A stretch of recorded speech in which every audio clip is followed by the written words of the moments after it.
5 ناقابل فراموش باتیں۔ حضرت علی رضی اللہ عنہ کا فرمان ہے کہ میری 5 باتیں یاد رکھو، ان کو کبھی مت بھولنا۔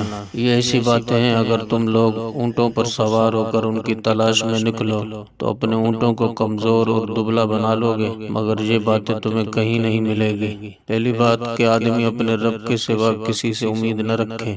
دوسری بات یہ ہے کہ کسی سے نہ ڈرے سوائے اپنے گناہوں کے، یعنی کسی سے خوف نہ رکھے، ہاں اپنے کیے ہوئے گناہوں سے ڈرتا رہے۔ تیسری بات یہ ہے کہ کوئی ناواقف کسی مسئلے کے متعلق پوچھنے میں شرم نہ کرے جس کے بارے میں وہ جانتا نہ ہو۔ چوتھی بات یہ ہے کہ جب کسی عالم سے کوئی ایسی بات پوچھے جو اس کو معلوم نہیں تو وہ یہ کہنے میں شرم محسوس نہ کرے کہ اس بات کو اللہ تعالیٰ زیادہ جانتا ہے، میں نہیں جانتا۔